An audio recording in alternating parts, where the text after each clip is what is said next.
I'm your host, Craig, and today we've got a very special 2 announcements for you. But first, before we bring out our guest today, I do want to thank our good friends at Red Roof Franchising for making this possible. And also, I want to thank Mr. Bruce Ford, our keynote speaker, one of our keynote speakers, and also chairman of our hotel development panel. So let's bring Bruce out right now. Bruce, welcome. How are you? Craig, it's a coast-to-coast connection. I'm doing great, my friend. How are you? It is. It's good to see you. Now, we're also being joined by a public relations extraordinaire and a very good friend, Mr. Chris Daly. Welcome. Hello. The Musketeers are together. There we go. Does that make Glenn Hausman D'Artagnan? Let's go with that. Okay. Fair enough. Guys for being He's always been kind of rogue anyway. I mean, There we go. But as everybody knows, we've got the 8th annual California Lodging Investment coming up soon. And Bruce, I would like you to tell the audience about the process for the Lodging Econometrics CLIC Hotel Development Deals of the year, because we do break it down into 2 categories. One is select service / extended stay, and the other one is full service / resort. So first off, property's got to be located in California. Second, we take from the time that the conference ends the previous year until the time that it's going to begin this year, and we consider that kind of like a rolling 12-month period of time where we'll accept entries for new hotels that open or significant reimagination and redevelopment of a particular hotel project that exists, or an adaptive reuse. So if a building is not a hotel today and is completely renovated and converted into a hotel to operate in the go forward, or if it's been a hotel before and then not a hotel and now a hotel again, also qualifies. So in the full service type, we're looking for luxury and upper upscale resort, or also full service urban center hotels in the state of California. And for select service, we're looking for something that's unique. Okay. And prototype designs in select service are very common, but what we're looking for is, again, a unique redevelopment and or something that's unique in an urban center that is not a prototype design. So we reviewed, I think, probably 25 select service projects this year, Craig, and I think another 12 or 13 full service projects before we reached a conclusion on the winners. It's a lengthy process every year, and dating back to our very first one, which was the, as I like to refer to it, the crown jewel of the Anaheim Resort, the JW Marriott. Yes. We've had the Stanley Ranch, we've had a Hyatt Place, we've had various other hotels involved as well, and they've just been outstanding properties. And Chris, I'd like to get some of your comments about the process and what you're seeing out there. I obviously am on pins and needles, just waiting to hear from you guys to find out what's going on. So it has been a wide selection of hotels. I don't think that there's any stone left unturned, if you will. In terms of what I'm seeing, Bruce, I believe Lodging Econometrics has been putting out numbers. The pipeline's pretty full, no? Yes, it's reached a peak on projects, largely because the hotel development projects are averaging about 12 rooms less per location than they did in the last cycle. And that's also a direct result of more brands being announced and more brands being pursued in the upper mid-scale and economy categories than we've ever seen before. During the pandemic, upscale was very popular. Now it's kind of a little bit in the go forward motion. Nice. Talking all the new brand. New brand was announced today, wasn't it? There was another new brand today. There we go. Tried to tell people that I thought it was over, but No. where we're ending up now is really consolidation and mergers and companies buying companies and companies of like interest getting together to form a broader union, because there's a lot of power in being right-sized right now. Yeah. And particularly with the challenge with not only executive and C-suite employment, but also at the property level, finding people to work at the property level that are experienced. Is cost of acquisition of those employees has never been higher.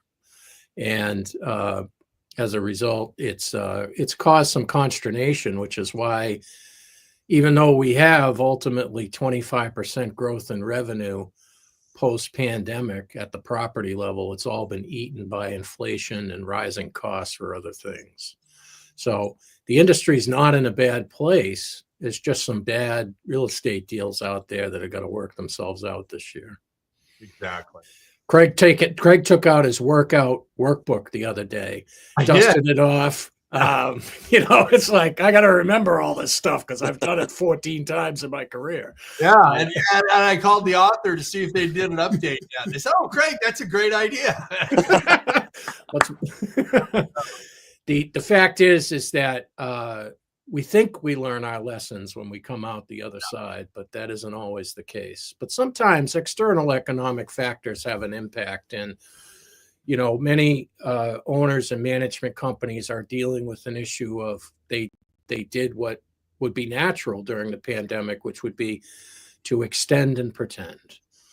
And as a result, eventually you can only pretend for so long, and you have to pay the piper, and the time is now. So with the cost of debt, some 3 to 350 basis points higher than it was before, that can crush a deal pretty fast. Absolutely. Well, Bruce Ford, I think it's that time. I think you should announce the winner of our full service resort hotel development deal of the year award. Well, it would be my pleasure to announce the California Lodging Investment Conference Development Project of the Year, sponsored by Lodging Econometrics. In the full service category will be the Fairmont Breakers in Long Beach, California.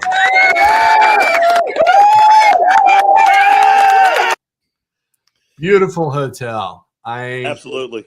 A unique asset that's been a hotel before. Exactly. And it wasn't a hotel for 40 years, and now it's a hotel again. I love the story on this, and it's funny. It's probably 25 years ago. I showed that asset to a very powerful hotel group here in California. And, we were coming up on the Long Beach Grand Prix, and the city had also invited us to go to their hospitality suite and all that.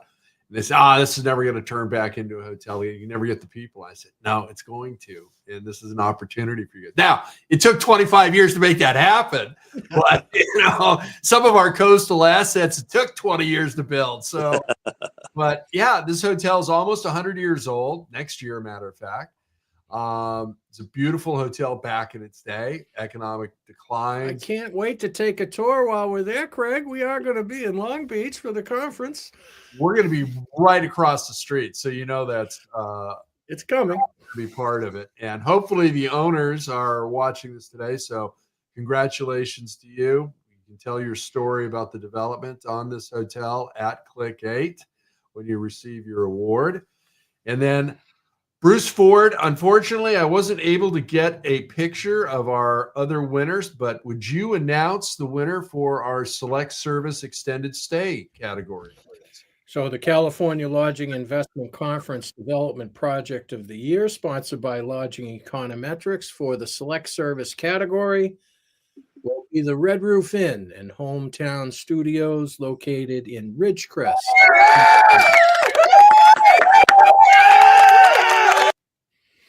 So This is a redevelopment of an existing select service hotel that was split in half, turned from an exterior corridor to an interior corridor property, and split in half to be half of a Red Roof Inn and half of a Hometown Studios by Red Roof. So an exciting project that they're doing in a lot of locations across the country.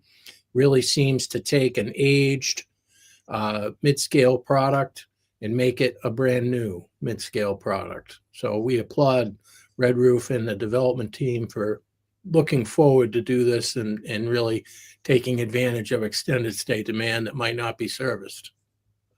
I agree. And I like the story behind this. You've got an existing franchisee that is important to Red Roof, and they listened, they talked, they worked it out so that they could do a dual branded asset there, which I think makes a lot of sense. And, congratulations to everybody involved on that. Chris, you have any comments? I love to hear when a team effort comes together. It's like you're saying, Craig, it's not all all sides don't necessarily always have the opportunity to come together, in such an effective and great product came out of it. So I'm just glad to hear that happened. That's always good to hear when everyone gets along and it turns out well in the end. Absolutely. Now, before we wrap this up, guys, I would like, Bruce, I'd like you to talk a little bit about your keynote presentation. Don't give away the secret sauce. Obviously, we want people in the room. And then, Chris, I'd like you to talk a little bit about your panel that you're moderating without giving away the secret sauce as well, please. So for the presentation to kick off the conference, I will take some time to go over kind of the national perspective. As we see right now, real estate cycle is leading us to kind of the SMILE development zone right now, which is a long-term, long-held word in the hospitality industry, that the kind of the Sun Belt, if you will, of the country is where the projects start. And just looking at Dallas-Fort Worth right now, if you added up new construction, renovation, and conversion, we'd be over 400 projects in the Dallas-Fort Worth Metroplex, and that's just wild to me. But that's kind of the core and the center of what you'll see.